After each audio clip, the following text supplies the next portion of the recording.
بسم اللہ الرحمن الرحیم ودخل معه السجن فتيان قال أحدهما إني أراني أعصر خمرا وقال الآخر إني أراني أحمل فوق رأسي خبزا تأكل الطير منه نبئنا بتأويله إنا نراك من المحسنين سبحان ربك رب العزة عما يصفون وسلام على المرسلين والحمد لله رب العالمين اللهم صل على سيدنا ومولانا محمد وعلى آل سيدنا ومولانا محمد وعلى آله وأصحابه أجمعين۔ معزز سامعین، دوستوں اور بزرگوں اور بھائیوں، انبیاء کرام علیہم الصلاۃ و تسلیمات کے زندگیوں کے سنہری واقعات جو ہماری عبرت کے لیے اللہ رب العزت نے قرآن کریم میں بیان فرمائے ہیں، ان کے بیان کا سلسلہ ہفتہ وار درس کی صورت میں ہمارا جاری ہے۔ اس سے قبل ہم حضرت سیدنا یعقوب علیہ نبینا وعلیہ الصلاۃ والسلام اور ان کے لخت جگر حضرت سیدنا یوسف علیہ نبینا وعلیہ الصلاۃ والسلام کا واقعہ پڑھ اور سن رہے تھے۔ گزشتہ سبق میں ہم نے جو پڑھا، جہاں تک پڑھا، اس کا خلاصہ یہ ہے کہ یوسف علیہ الصلاۃ والسلام کو بچپن میں خواب آتا ہے، وہ اپنے والد صاحب کو بتاتے ہیں کہ میں نے دیکھا کہ 11 ستارے اور سورج چاند مجھے سجدہ کر رہے ہیں۔ والد صاحب نے فرمایا کہ اللہ تمہیں بڑی حکمت اور بڑا علم عطا فرمائیں گے، لیکن اس خواب کا تذکرہ بھائیوں سے نہیں کرنا، کہیں وہ حسد میں مبتلا نہ ہو جائیں۔ بارکہ بھائی حسد میں مبتلا ہوئے، والد صاحب سے اجازت لے کر اپنے ساتھ جنگل میں لے گئے اور کنویں میں ڈال دیا، اور والد صاحب کو آ کر یہ خبر دی کہ بھیڑیا کھا گیا یوسف کو۔ وہاں سے کوئی قافلے والے آئے اور انہوں نے نکالا، اور انہوں نے مصر جا کر یوسف علیہ السلام کو بیچ دیا۔ وہاں عزیز مصر نے خریدا، اور اس نے کہا اپنی اہلیہ سے کہ اس بچے کو غلاموں کی طرح نہیں بلکہ بیٹوں کی طرح پالیں گے۔ چنانچہ یوسف علیہ السلام بڑی ٹھاٹھ کے ساتھ وہاں پرورش پاتے ہیں۔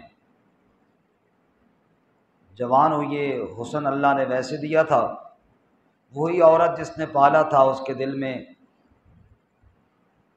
خواہشات نے جنم لیا اور اس نے برائی کی دعوت دے دی۔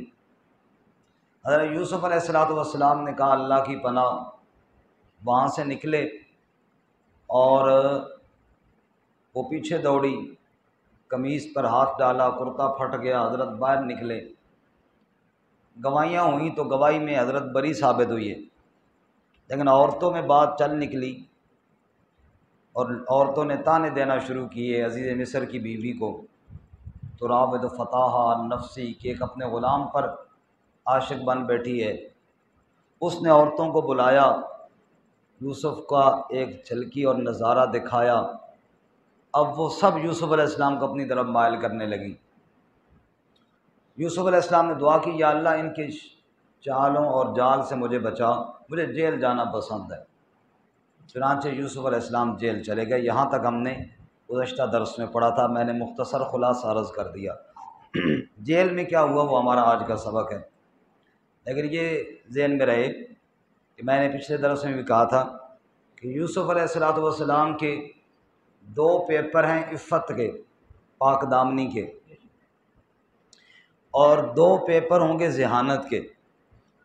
اور جب عفت اور پاک دامنی میں حضرت یوسف علیہ السلام پاس ہو جائیں گے اور ذہانت اور عقل مندی اور سمجھداری میں بھی پاس ہو جائیں گے، تب اللہ تعالیٰ یوسف علیہ السلام کو تخت پر بٹھا دیں گے، کیونکہ تخت پر بیٹھنے والا دیانتدار بھی ہونا چاہیے اور تخت پر بیٹھنے والا بے وقوف نہ ہو، سمجھدار بھی ہونا چاہیے۔ یوسف علیہ السلام کے دو پرچے عفت سے متعلقہ تو ہو گئے ہیں۔ ایک بند کمرے میں اس عورت نے جب برائی کی دعوت دی تو یوسف علیہ السلام بچ نکلے، اور دوسرا جب وہ ساری عورتیں انگلیاں کاٹ کے اپنی طرف مائل کرنا چاہتی تھیں، یوسف نے ان کی طرف دیکھا تک نہیں۔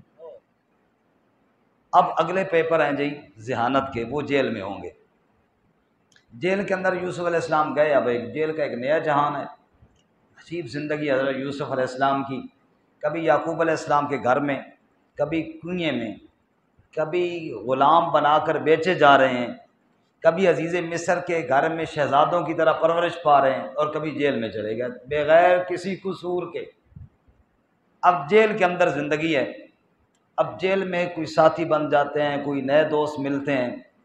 وہاں دو آدمی اور بھی جیل میں تھے، لوگ تو اور بھی ہوں گے لیکن جن کا واقعہ ہے وہ دو ہیں۔ وہ دونوں بادشاہ کے باورچی تھے، ایک روٹیاں پکانے والا اور ایک شربت شراب پلانے والا۔ ان پر الزام تھا کہ انہوں نے بادشاہ کے کھانے میں زہر ملائی ہے، اور اسی الزام کے تحت وہ جیل میں تھے۔ ان کو خواب آیا، ایک نے دیکھا کہ میں نے سر پہ روٹیاں اٹھائی ہوئی ہیں اور پرندے نوچ کر کھا رہے ہیں، دوسرے نے خواب دیکھا کہ میں شربت نچوڑ رہا ہوں، شراب نچوڑ رہا ہوں۔ اب یہ خواب ان کو بے چین کیے جا رہا تھا، تعبیر پوچھے تو کس سے پوچھے؟ انہوں نے نگاہ دوڑائی تو یوسف جیسا سچا اور حسین چہرہ انہیں پورے جیل میں اور نظر نہیں آیا۔ نبی ہوتا ہی وہ ہے جس کے چہرے سے نورانیت ٹپکتی ہے۔ مرزا غلام احمد قادیانی کہتا کہ میں بھی نبی ہوں۔ اگر وہ شیشہ اچھی طرح دیکھتا اور غور کر لیتا تو اس بےہودہ دعوے سے بچ جاتا۔ یہ منہ اور مسور کی دال، آنکھی پوری کوئی نہیں چہرے تھے، دعویٰ کہ میں بھی نبی ہوں، نعوذ باللہ من ذالک۔ خیر وہ آئے یوسف علیہ السلام کے پاس، قرآن بیان کرتا ہے وَدَخَلَ مَعَهُ السِّجْنَ فَتَيَانِ، یوسف علیہ السلام کے ساتھ جیل میں دو جوان اور بھی تھے۔ وہ آئے یوسف علیہ السلام کے پاس اور کہنے لگے، ایک نے کہا انی ارانی آصر خمرا، میں نے خواب میں دیکھا کہ میں شراب نچوڑ رہا ہوں، شربت نچوڑ رہا ہوں۔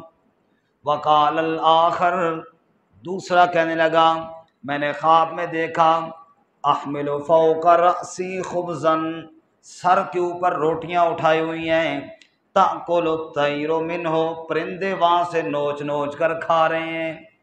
نبئنا بتاویلہ انا نراک من المحسنین، تو ہمیں تعبیر بتا دے کیونکہ پورے جیل میں تجھ جیسا شریف بندہ ہمیں اور دکھائی کوئی نہیں دیتا، تجھ جیسا صاحب علم بندہ اور کوئی دکھائی نہیں دیتا۔ حضرت نے فرمایا ٹھیک ہے جی۔ اب وہ آئے نا بندے غرض لے کر، اور اللہ کے نبی ان کی فکر یہ ہوتی ہے کہ لوگوں تک اللہ کا پیغام پہنچایا جائے، لیکن داعی کو، دعوت دینے والے کو یہ بھی دیکھنا چاہیے کہ موقع کون سا ہے۔ دعوت پھینکنا نہیں ہوتی، دعوت سمجھانا ہوتی ہے۔ جب ایک آدمی آپ کے قریب ہے، آپ کی بات سننا چاہ رہا ہے، اس وقت آپ بات کریں، کیونکہ یہ رب کی دعوت ہے، رب کا پیغام ہے۔ یہ کوئی نعوذ باللہ ایسا نہیں کہ اس کی بے قدری کی جائے کہ آپ ایسے بندے سے بات کریں جو سننا ہی نہیں چاہتا، نہیں، پہلے اس کا آپ ذہن بنائیں کہ وہ آپ کی بات سننے کے لیے تیار ہو، ورنہ تو قرآن کہتا ہے اعرض عمن تولی عن ذکرنا، جو ہماری نصیحت سے منہ موڑتا ہے تم بھی اس سے منہ موڑو، وہاں جا کر بات نہ کرو۔ اب یہ تو جیل میں پہلے بھی تھے، لیکن پہلے یوسف علیہ السلام نے ان کے اندر طلب نہیں دیکھی تو بات نہیں کی۔ اب جب وہ آئے، ان کا مسئلہ تھا یوسف علیہ السلام کے ساتھ، اب حضرت نے فرمایا ٹھیک ہے تعبیر بتاتا ہوں، یہ وہ علم ہے جو میرے رب نے مجھے سکھایا ہے، لیکن تعبیر سے پہلے ذرا میری ایک دعوت ہے وہ بھی سن لیجیے، کہو سبحان اللہ۔ اب سننا جی کیا فرمایا جی، فرمانے لگے انی ترکت ملت قوم لا یؤمنون باللہ، وَهُمْ بِالْآخِرَةِ هُمْ كَافِرُونَ۔ میرا تعارف پہلے سن لیجئے، میں وہ ہوں جس نے کافر قوم کے مذہب اور دین کو چھوڑ دیا ہے، جو اللہ کے ساتھ شرک کرتے ہیں اور آخرت پر ایمان نہیں رکھتے، ان کے دین اور مذہب کو میں نے چھوڑ دیا۔ اور میرا تعارف ہی ہے وَاتَّبَعْتُ مِلَّةَ آبَائِي ابراہیم و اسحاق و یعقوب، میں نے اپنے بابا یعقوب، اسحاق اور ابراہیم کی ملت کو اختیار کیا۔ اچھا تمہیں شاید پتہ نہ چلے کہ وہ ملت کون سی ہے، تو سنو، ما کان لنا ان نشرک باللہ من شیء، ہمارا مسلک یہ ہے ہم اللہ کے ساتھ کسی ہستی کو شریک نہیں بنایا کرتے، اس کو وحدہ لا شریک مانتے ہیں، اور یہ کوئی معمولی مسئلہ نہیں ہے۔ ذالک من فضل اللہ علینا وعلی الناس ولکن اکثر الناس لا یشکرون، یہ اللہ کا فضل ہے ہم پر، اور اکثر لوگ اس فضل کو سمجھتے نہیں ہیں۔ اللہ نے ہمیں یہ توفیق دی ہے، ہم اللہ کے علاوہ کسی کا سجدہ نہیں کرتے، اللہ کے علاوہ کسی کے آگے ہاتھ نہیں پھیلاتے، یہ اللہ کا فضل ہے۔ کہو الحمدللہ، یہ اللہ کا فضل ہے۔ ہم نے کئی دفعہ دیکھا نہیں، ہمارے چھوٹے چھوٹے یہ بچے ہیں نا چوزے، یہ جناب کیا کرتے ہیں، کپڑے دھو رہے ہوتے ہیں ادھر، وہ کیا ہوا تیرے کپڑے کے، وہ جی ادھر چھینٹے پڑ گئے ہیں۔ آپ نے بھی دیکھا ہوگا یہ چھوٹے چھوٹے بچے یہ بھی سمجھتے ہیں کہ کپڑے پہ چھینٹا پڑ جائے، پیشاب لگ جائے، یہ ناپاک ہے۔ یہ اللہ کا کتنا فضل ہے۔ اور ہم نے ان بدبختوں کو بھی دیکھا جو 50 سال کے ہیں، 40 سال کے ہیں، اور گائے کا پیشاب پی رہے ہوتے۔ یہ کہو اللہ نے شکر ہے ہمیں دین حق، دین اسلام دی ہے کہ ہم اتنا اس پیشاب سے پرہیز کرتے ہیں، چھینٹا پڑ جائے اس کو بھی دھو رہے ہوتے ہیں، بڑے تو بڑے رہے، بچے ہمارے دھو رہے ہوتے ہیں، اور وہ بڑے ہو کر اس کو پی رہے ہوتے ہیں۔ یہ اللہ کا فضل ہے کہ اللہ نے ہمیں توحید والی نعمت عطا فرمائی ہے۔ کہو الحمدللہ، سبحان اللہ۔ ہم نے ان لوگوں کو دیکھا کہ جو اللہ تعالیٰ نے جانور بنائے ہماری سواری کے لیے، وہ ان کے نیچے جھک کر ان سے اولاد مانگ رہے ہوتے ہیں۔ والخیل والبغال والحمیر لترکبوہا وزینہ، رب کہتا ہے گھوڑے بنائے، خچر بنائے، گدھے بنائے، لترکبوہا، تاکہ ان پر سوار ہو جاؤ، ان کے اوپر چڑھو، سواری کرو، میں نے اس لیے بنائے۔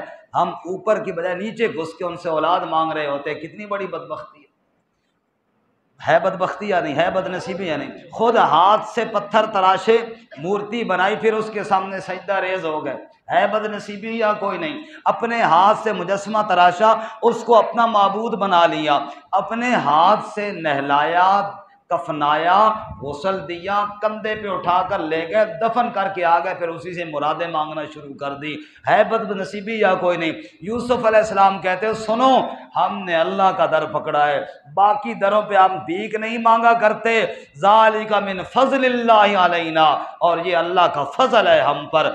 اور جن لوگوں کو اللہ نے یہ مسئلہ سمجھایا ہے ان پر اللہ کا فضل ہے، وَلَٰكِنَّ أَكْثَرَ النَّاسِ لَا يَشْكُرُونَ، اکثر لوگ شکر نہیں کرتے، ان کو شکر کرنا چاہیے۔ شکر ہے ربا تو نے اپنے در کا بھکاری بنایا اور کسی در کا بھکاری نہیں بنایا۔ سبحان اللہ۔ اس لیے رسول اللہ صلی اللہ علیہ وسلم نے ارشاد فرمایا جب مشکلیں گھیر لینا تو یہ کہا کرو اللہ اللہ ربی لا اشرک بی شیئا، اے اللہ تو ہی میرا رب ہے، اور میرے اندر اور غلطیاں تو ہوں گی لیکن آج تک تیرے ساتھ میں نے کسی کو شریک نہیں بنایا۔ پھر رب خوش ہوتا ہے کہ میرا موحد بندہ ہے۔ اچھا آگے یوسف علیہ السلام کو پھر سمجھاتے ہیں مسئلہ، یہ تو مسئلہ بتایا ہے نا، اب آگے تھوڑا سمجھاتے ہیں، اور بڑے پیارے انداز میں سمجھاتے ہیں۔ جی کیا فرمانے لگے؟ یا صاحبی السجن، اے میرے جیل کے دوستو، ایک مسئلہ تو تم بھی بتاؤ نا، ارباب متفرقون خیر